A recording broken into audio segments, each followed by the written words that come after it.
Hi guys, we have just gone live, so thank you for joining us today. And welcome to our Mailgun and Ungage co-hosted webinar. In today's webinar, we'll be discussing personalization in email marketing. More and more in our digital world, our customers demand personalization in messages and offers received.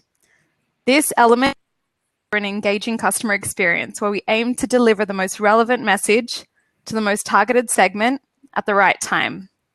Strong engagement can increase conversions, purchases, and from an email perspective, improve your email delivery, click-through rates, and more.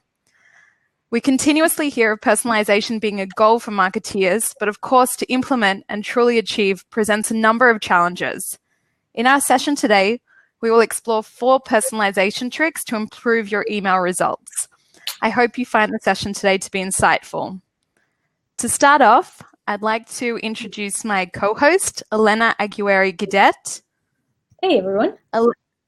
Elena is Product Marketing Specialist at Mailgun. In Elena's role, she shares the value of Mailgun's deliverability suite with new and existing customers through customer communications. She's obsessed with understanding the customer journey and the pain points faced by email marketeers trying to get their message to the inbox. So welcome, Elena. Yeah, thank you so much. It's great to be here representing Mailgun. There's definitely a lot of room in the conversation to talk about not just the developer side of doing more with email using Mailgun as a platform, but also how marketers can leverage Mailgun to do their own projects and to send better email. So I'm excited for today's topics and for us to get going. Awesome. Okay, so to introduce myself, I'm Alana Foyer, Head of Customer Success at Ungage. I work with training and consulting existing and onboarding Ungage clients. So I have an inside look at the challenges that marketeers face and overcome. For those of you who are not yet familiar with Ungage, essentially we're a complete solution to manage email activities. The platform provides the flexibility to connect with one or more delivery vendors such as Mailgun to manage your entire email activities seamlessly. In Ungage, marketeers can easily route mailings, manage lists, campaigns, define segments, access analytics, and more. So some of you might have noticed that our names are fairly similar. And Ilana. So hopefully it won't be too confusing for you. Okay, over the course of the next 45 minutes, we'll be exploring a number of key topics, including how to segment your list in a meaningful way, what are the pitfalls of A/B testing, where dynamic content can make life easier, and what's the right timing for your emails. We'd like this webinar to be interactive, so we'll have a number of check-ins at the end of each section to answer questions. And on the panel on the right-hand side of your screen, you'll find a chat box. So feel free to interact, share your thoughts, and submit your questions. Okay, I'd like to let you know that this session is being recorded. So if you'd like to review the webinar again, not to worry, we'll be sending out a recording at the end of the session. Okay, without further ado, let's start with our first topic, how to segment your list in a meaningful way. So starting with the basics, segmentation is where your subscribers are divided into smaller segments based on a set of criteria. And these segments can enable marketeers to deliver more relevant content to their customer base, catering to demographics, preferences, purchase history, email interactions, website interactions, and more. So rather than sending one campaign to all subscribers, which may be relevant for particular campaigns, with strong segmentation, customers will be ideally receiving content that's more relevant for them and ideally driving engagement, opens, clicks, and so on. So in turn, engagement increases your sender reputation, inbox placement, email delivery, and on the business side, conversions, purchases, and more. There's 3 key elements of segmentation that we're going to explore in our session today. So segmentation based on data points, segmentation based on behavioral data, and finally, segmentation based on advanced email click data. So let's start with our first topic based on data points. So when pinpointing relevant contact for the most relevant message, demographic information is often a starting point and the most basic example of segmentation. So demographic information takes the form of data points such as age, gender, occupation, location, and so on. Other data points that can be used to segment users include information such as areas of interest, preferences, or values. And this information can be gathered on a registration form or from your preference center. For a news publisher, for example, this data might cover preferred number of communications per week, per day, preferred news categories, political affiliation, household income, or preference for sponsored messages. In Engage, it's possible to add 150 plus data points to your customer's profile. So the list of segmentation options based on data points can be substantially varied and provide marketeers with many choices. By using location data points, for example, you can separate your contacts into various segments based on their city, state, zip code, country, and from there, segment by country can be used to tailor messages for different countries into different languages. Alternately, segment by zip codes. This could be used to mail users located in specific areas near an event or a store location to advertise a specific promotion. Within Engage, the level of granularity to target users by a specific zip code or a larger list of zip codes is fairly easy to achieve because marketeers can upload a list of relevant zip codes when they are defining a segment. Okay, the next level from segmentation based on data points is segmentation based on behavioral data. Okay, behavioral data encompasses a number of forms, including direct email behavioral data, such as open or click dates, number of opens or clicks, as well as more specific information, such as opened a specific email or clicked on a specific link. And this kind of behavioral information can enable you to customize segments for non-openers, openers, non-clickers, or more engaged users. So in Engage, for example, giving a little bit away. So in Engage, for example, you're seeing a screenshot from creating a segment for openers. You're able to define a segment for users that have opened a particular campaign or have opened from a particular ESP, if you may be working with several different ESPs, from a particular browser, operating system, country, email tag, which is a manually defined category, time frame, or number of times. So the options of segmentation, for example, could include users that have opened any email in the last 14 days, or those that have clicked on a specific mailer on a specific topic, or as we can see selected here, those that have opened any campaign in the last 14 days more than 3 times.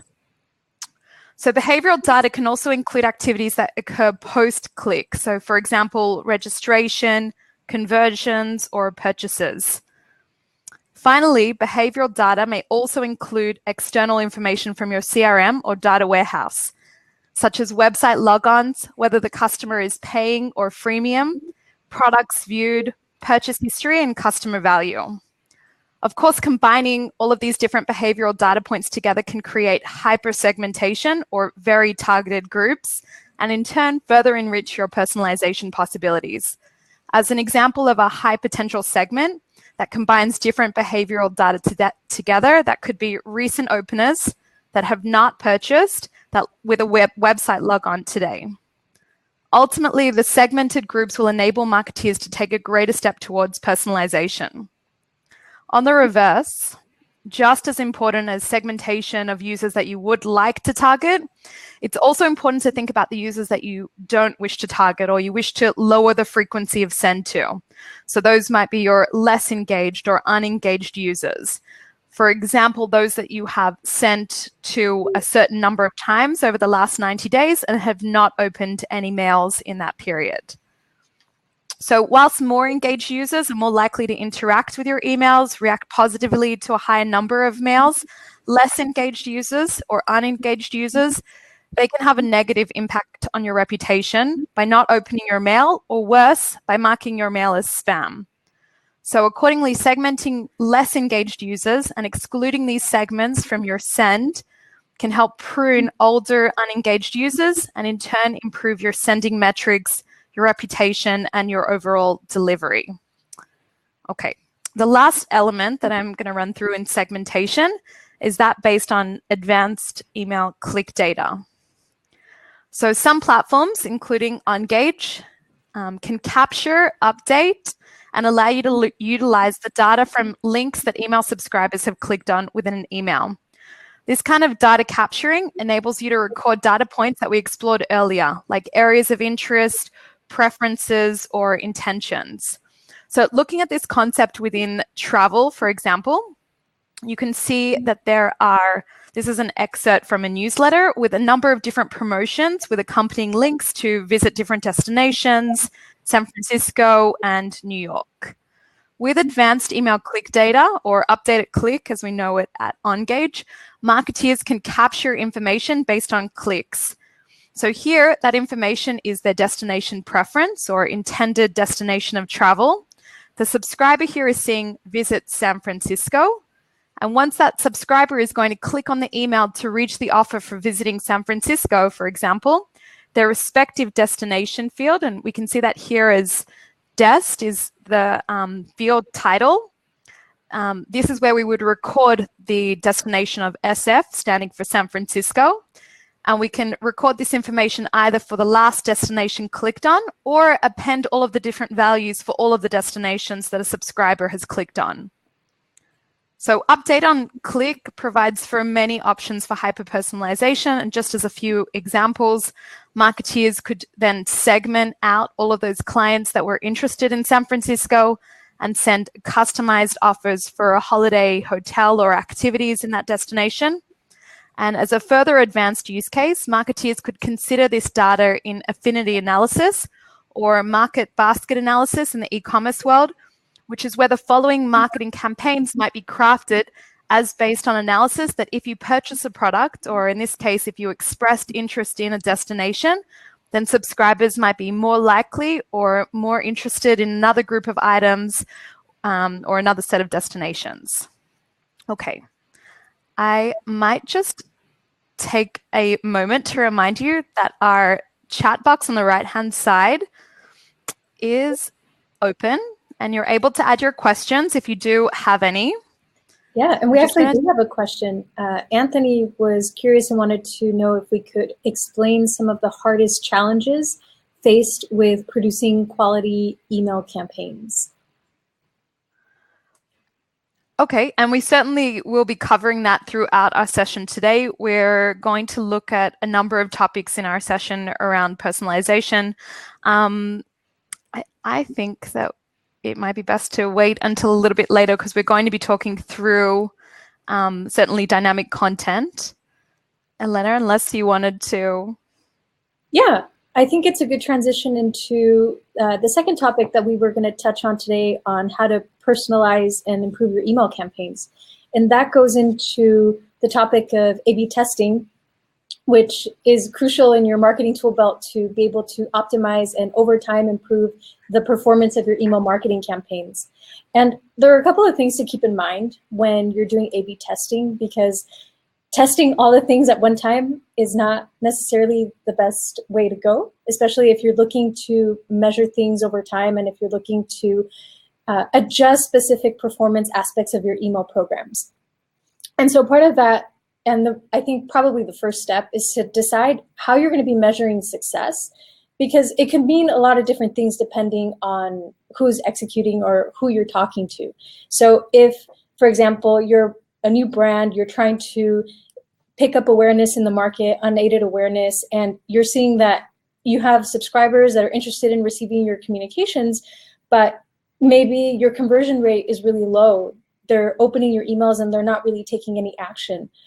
Or on the flip side, if you're sending a lot of email marketing campaigns out, but you see that you're not getting a lot of opens and your open rate isn't where you want it to be, that's going to be the guiding compass, so to speak, on your email marketing campaign. So deciding from the beginning how are you going to be measuring success it's important, because then that's how you're going to know what are some of the variables or what are some of the things that I can be working on and tweaking in my emails to make sure that I'm specifically targeting this metric that I'm going to be using as my benchmark. And so deciding which are the variants that you're going to be using to test out is going to depend on your success metrics. So going back to the example of if you're trying to obtain market share in terms of unaided awareness, you're looking for people that are receptive, that are opening and helping your open rate. You may decide that in that case, you're going to start off by testing your subject lines, maybe using liquid or tokens to include the person's first name in the subject line so it looks more personal and it looks like it's something specifically crafted for them. So being able to tweak based on your success metric is going to be really important. But also not discarding that your content is incredibly important too. So not just testing your subject lines, but also where are you driving your subscribers? What are they looking at? So you put in all this hard work to create great content, and if you don't have a landing page that matches or that shows how valuable this is, it can get a little bit tricky to get those subscribers talking to you and interacting with your brand. So being able to test out your content, or even just the way that you drive attention to it. So with your calls to action, being able to test out language, what's going to be more like action driven, using those power verbs, what's going to help you get people to click and actually convert into starting that conversation with you. So from the get-go, have that baseline success metric that's going to help drive where you're going to be doing this testing. And feel free to be creative and to open it up based on content, based on subject lines, based on calls to action, all of those things that can help you see what your subscriber base is more receptive to. And so another thing that we've really honed in on is getting really hyper segmented and finding that unique audience that is going to love receiving all of your content. So part of that is also resisting the temptation to pull in other segmented groups or other lists that you may have from other campaigns that you've run in the past. And you're thinking, man, it'd be great if I can actually re-engage these guys and see if they like this new webinar series that we're about to send out, or this new branding campaign and this new promotion. But don't mix audiences. You've already done such great work with your segmentation. It isn't worth mixing audiences, because there are two things that can come up within your segmentation if you are not targeting people that have similar opt-in preferences. So let's say you're getting granular on subscribers that love receiving your newsletters, but they don't want to hear anything else about offers or limited time content that you have for them. So if you send to other segmented groups that don't fall within those same opt-in preferences, it's not going to reflect great on your open rates because it's not something that is interesting to them. And it may even also affect your deliverability. It may cause a negative impression if it just doesn't seem like you're targeting somebody based on what they've already told you they like. So definitely resist the urge to use multiple lists. Keep your segmentation pure while you're doing your A/B testing. And that's also going to help you because there's a component to A/B testing that cannot be overlooked. And that being that you have to make sure that once you do start A/B testing, it happens at the same time. And it has to be completely at random, so that when you're looking at your results and you're looking at what is going to help me move the needle and focus on the things that matter, you don't have anything that will skew the results in a way that will impact how you perform moving forward. So definitely there's a lot of science that goes into A/B testing, and there's actually a really good post that Sergey, one of my teammates on the development team here at Mailgun, wrote about the science that goes into A/B testing. And from a statistical standpoint, understanding once you do start A/B testing, how is this actually driving me to do better? And just because I can see data and I can see the numbers around it, does it mean that this is actually something I need to be considering? So I'll go ahead and link it down here for you to read after the fact, after we're done with the webinar, but it's a really good way to look at the math and the statistics behind A/B testing.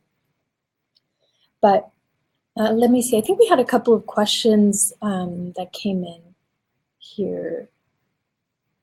Let's see. Do people include trackable phone, text numbers, and emails on a regular basis? If so, does it make the emails better?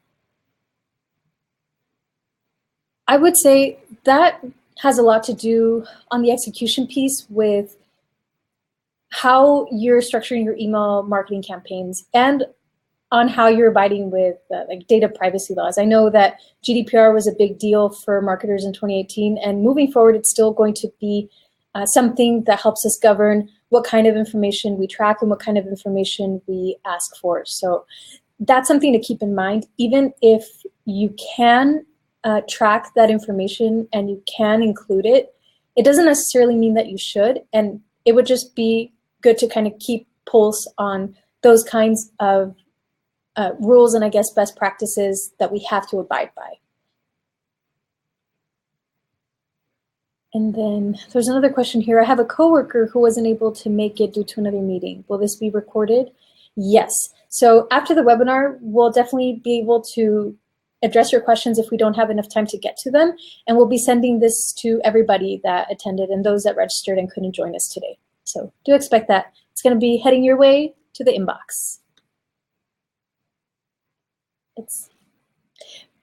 So we've done a lot of work covering segmentation and how you should be doing A/B testing depending on what it is that you're looking to track for success and what your objectives are with running your email marketing programs.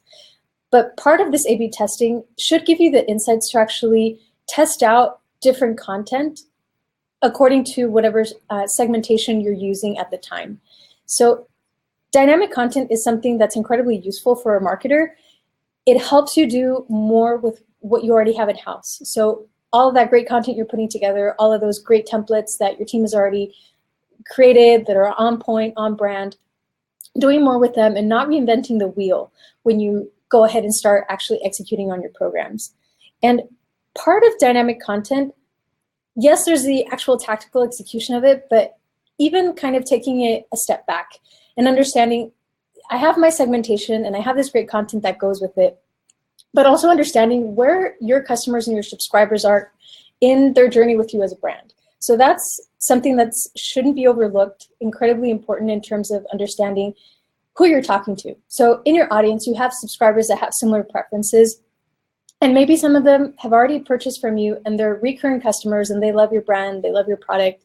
But you may also have some people that haven't quite taken the plunge yet. They're still kind of getting a feel for whether or not they want to buy from you, what kind of relationship they can have with you moving forward. And there's something there that's holding them back. And so they haven't just purchased from you yet. But understanding where they are in that cycle will help you figure out what might be most important to them, what might address what you want to target with them. So if it's somebody that's not quite convinced yet and they haven't purchased from you, giving them content that will help them take the leap. And if it's somebody that has already purchased from you, then helping them grow that relationship better and to actually develop kind of that brand affinity and that brand loyalty so that they continue to purchase from you again and again and again. And so part of that is understanding purchase history. Also, should you be employing a retargeting strategy? If for whatever reason they've already gone through the task of putting things in the shopping cart and they're just not moving forward with the purchase. And so just kind of to illustrate the example, let's pretend that you're a confectionery store. You sell all the candy in the world, delicious candy. You're probably a parent's worst nightmare. Their kids are going to be on a sugar high and it's going to be your fault. But let's say, so part of your stash, part of your inventory includes these jumbo lollies that are amazing. They're so giftable. And you also sell gummy bears. And I don't know about you guys, but I really like gummy bears, but I'm very particular about the ones that I don't like. I actually really don't like the yellow ones, the lemon flavor. Have you tried them? They're actually pretty disgusting. Well, in my opinion. If you like them, no offense. But so anyway, I don't really like the yellow ones.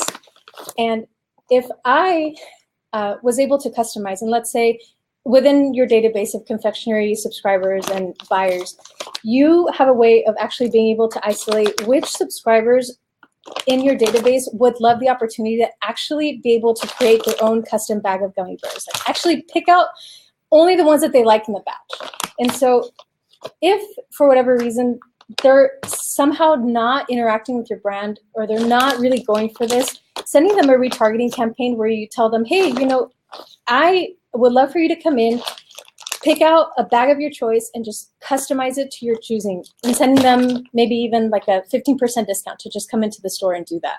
Something like that can be incredibly powerful because it incentivizes somebody to take action based on unique information you have about them that speaks to them and makes them connect to your brand.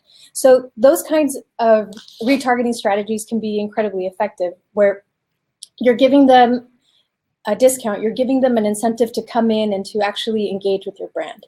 So not to be overlooked is how that relationship is going and how you can continue to grow it. So that's a really good way to test out dynamic content, to give them a few more options. And then also using eye catchers. So within your email marketing campaigns, using things like video that are super engaging. The second you open your email, you can see that there's a click button for you to choose from and to actually see what someone has to say to you through a personalized message, or even having a countdown. That can be super effective when you have a sense of urgency that goes with your email marketing campaigns. So a lot of us in our day-to-day, we see a lot of seasonality, and that's how we plan out a lot of our email marketing programs. Focusing on, yes, from a business standpoint, this is a super critical time of the year for us, especially going back to Ilana's example of e-commerce, where Black Friday, Cyber Monday, those are times of the year that you have to be on your game, you have to be on point. And so being able to show that there's an urgency and there's kind of a timeliness to it. So if someone opens your email, they see there's a countdown to your promotion or to a sale, giving them a sense that if they don't act today and they don't act now, they're going to be missing out on something great. So being able to test out those things within your dynamic content without reinventing the wheel, using the templates you've already worked through is incredibly valuable. But there's a lot of work on the back end that needs to happen so that you can pull in that content at the right time. And Ilana was going to walk us through how you can do that programmatically. I am. Let me just bring myself back. Okay. Thank you, Elena, for talking us through those elements of dynamic content. Oh, you're welcome. So touching on the points that you already raised around working with your existing content, I do want to talk through two particular technologies that are appropriate in this space. And this also answers the question that we had earlier from one of our attendees in the webinar around the challenges. So in my opinion, personalization and in particular efficiencies with personalization is one of the greatest challenges. There are a number of challenges. We've touched on a couple of those through this session. You needed content. You need a platform that can enable you to create segments. But one of the keys is efficiency when you're marketing to customers, especially on scale. So as we, as marketeers, segment the customer base, we're utilizing the data points that we looked at earlier. In my opinion, one of the key hurdles is how to create tailored, customized variants of content to match the segment. So the more granular the segment, the greater the number of segments, and in turn, the more variations of content that would be required. So rather than spending hours and hours manually creating different pieces of content, dynamic content is a key efficient solution to overcome and scale for high volume mailers especially. So dynamic content is more than just custom fields or merge tags for personalization like hi first name. We've already looked at quite a few examples of dynamic content, but particularly what I want to focus on is content blocks and how within one campaign, one subscriber receives content according to their data points and another subscriber receives different content according to their other data points. And the two technologies that I'd like to walk through are if then else content blocks and dynamic feeds. Okay, let's bring back a little example. Okay, so hopefully you're seeing my screen again. The first method, if then else content blocks, this is where you can define different content blocks based on a particular data point. So the example that we have here is an events and ticketing publisher operating across several different locations. And in the template extracts that we can see, if a customer's city is Chicago, then the user is receiving a set of specific music events. And if the city for that user is Boston, then the subscriber will be receiving different set of music events, arguably more exciting, The Weeknd and Drake coming up next week in our fake template world. So these template frames are the same for all the users, but the dynamic elements of the events, the city name, the images, the links for ordering tickets, this is all changing. So this, of course, helps with efficiency, as one campaign can be sent to many subscribers in different locations or with relevant content. Okay, the next technology, arguably more interesting technology to achieve dynamic content, is through content feeds. And this covers HTML feeds, dynamic HTML feeds, JSON, XML, RSS feeds. And essentially, content feeds are where you insert a field into the email message to call content from an external content server, like your website, external job warehouse, such as Indeed or Career Builder, and then deliver this customized content into the message. So for example, when you're emailing job searchers with jobs based on their job title and their zip code. So here on the left, we can see Alex.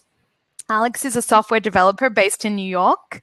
And Kevin on the right, Kevin's a scriptwriter in LA. So each of these users are receiving relevant content for the role and the location that they're searching in. So Alex is receiving software developer for Citibank, and Kevin is receiving a screenwriter role for 20th Century Fox, again in his location, LA. So using this technology can enable the send of tailored messages to millions of subscribers within a single campaign without the marketeer needing to spend time to copy, paste, and reformat their content. So this setup provides for tremendous efficiency, time-saving efforts, and allows you to achieve a level of personalization that would otherwise not be possible on a manual basis. So again, one of the key challenges with personalization is needing all of those many variants of content, and looking to solve are these two technologies, if then else, as a starting point, and more importantly, content feeds. Okay, I'm going to check in to see if there are any questions. And again, we will be stopping at the end of our final section, which is now coming up, and at the end, so don't be shy.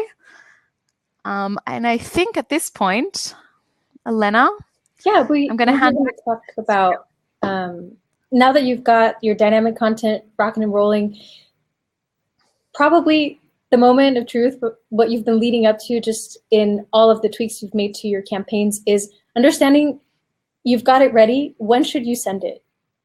Not an existential question by any means, but understanding when you're going to be giving yourself the most opportunity for success to actually get your message delivered and actually get it read by the segmented group of customers or subscribers that you're trying to reach out to. And it comes down to understanding, when do they actually check their inbox? So depending on how broad your subscriber base is, you might have people all over the world that are reading your content and are consuming it and are hungry for it. But just because you're in San Antonio, Texas, and you're in Central Standard Time doesn't mean that your subscribers, your readers in Russia, or your readers in Spain or Africa, wherever else they are located in the world, are in the same time zone and are actively checking their inbox at the time that you click that send button to have that message go out. So actually being able to decide if you're going to send your messages in that person's time zone can greatly increase the probability that they will actually see it at the top of their inbox and get to it in the moment that they're actually in there. So that's one tip that you might consider when you're trying to decide when is the right time to actually send out my email marketing campaign. And part of that is also understanding the type of email that you're about to send out. So we've spent quite a bit of time talking about email marketing campaigns and the kind of content that goes into those. But there's another type of email that we haven't really talked about, which is also incredibly important for your brand development efforts. And that's also transactional email. So things like order confirmations, password resets, where your subscriber, your customer is expecting something immediately. There can't be any lag, any delay on when that message gets delivered. And it's a little different than how you might think about sending out your email marketing campaigns. So understanding what kind of email you're sending out and the expectation that your subscribers or your customers have as to when they're going to be receiving that message will also help you understand when you should be sending it out and making sure that everything on the back end and on the front end is working out perfectly to make that happen. And then, as we've also touched upon, urgency is super important as well too. So if there's something that has to be done within a certain period of time. On the transactional email side, maybe your password reset link is only available for 30 minutes and then it expires. Or your email marketing campaign is targeting sale leading up to Black Friday, and your subscribers only have 12 hours to act, or maybe even an hour if you're sending out a reminder email. That will definitely dictate when you actually send out in terms of how quickly this information needs to get to this person. So keeping those things in mind will help you strike the right balance in terms of when you send out your campaigns and what tools you're using also to make this happen. So that's where we've talked a little bit about how Engage can help you do this programmatically.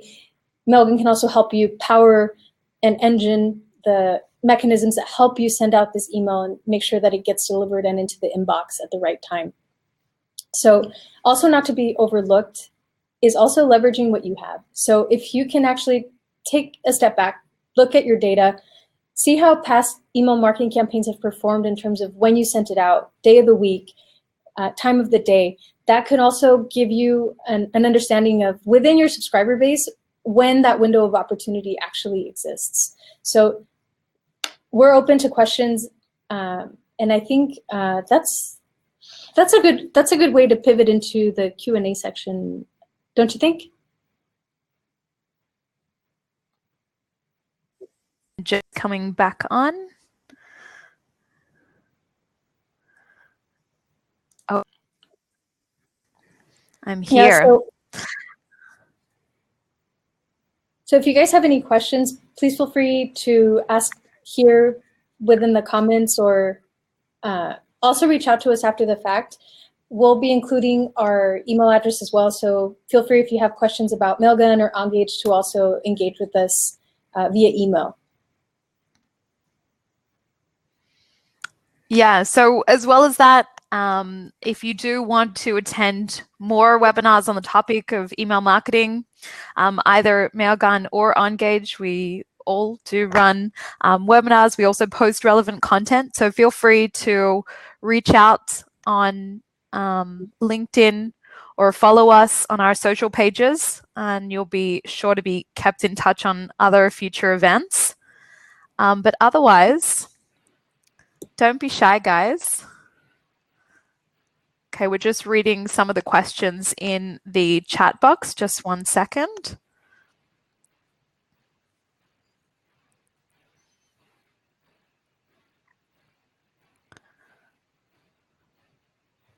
Let's see, Mike had a question about, we send emails by time zones of subscribers. Is there a best time of day to send? I would say, going back to taking a closer look at your own data, it'll give you an idea of when your subscriber base is more likely to look at the messages that you're sending out. But if I were to talk about my own experience just sending my own email marketing programs, I seem to find a lot of success sending out like on Tuesdays and Thursdays. That's worked for me, and in the user's time zone earlier in the day, so it's not lost within the inflood of emails that get sent to somebody's inbox. That has worked out well for me, but my subscribers might be different than yours. So I think you just have to measure it over time.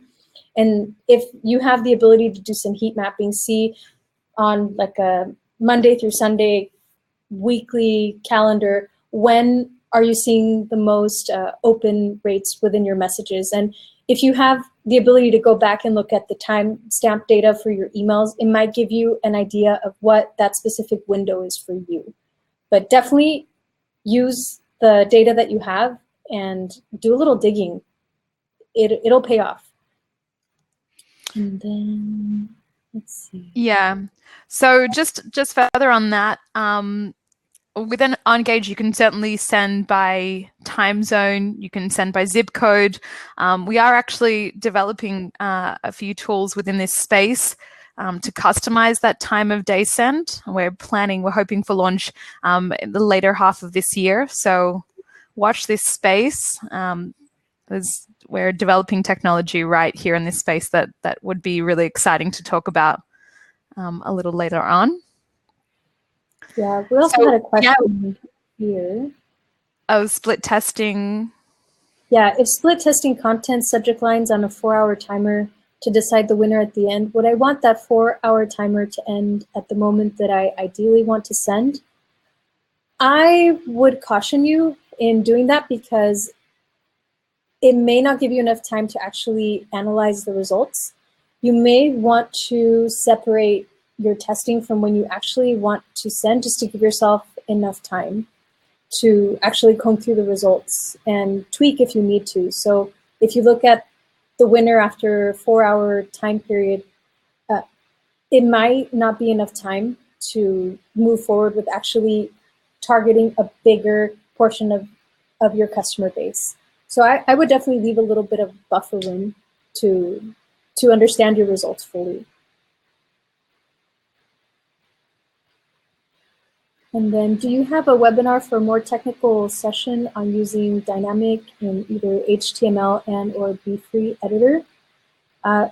While we don't at this time, it would be an interesting topic for us to dive into. And if you are interested in doing something a little bit more technical on this topic, please feel free to reach out to us after the fact. And we'd love to collect your guys' feedback and also bring this up with our teams to get this kind of webinar on the schedule. Yeah, as well as that, we're happy to connect one-on-one for perhaps a demo or on our platform to talk through how you could set it up. We also have capability with Be Free and dynamic content, and a number of our customers are using this technology. So feel free to reach out, and we'd be happy to schedule time with either of us to walk through how you could set that up for your marketing activities. Yeah, definitely. Okay. I'm just checking the question box here as well.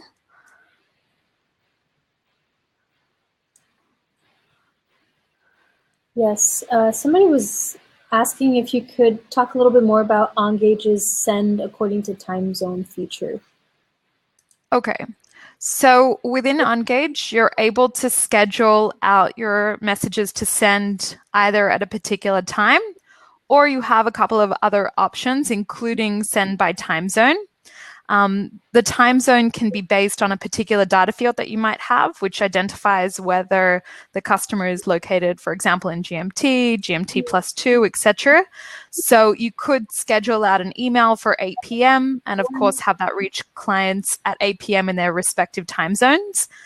You're also able to use the IP of customers. So perhaps you're gathering an IP based on registration, and then use that time zone based on an IP field to send according to that time zone as well.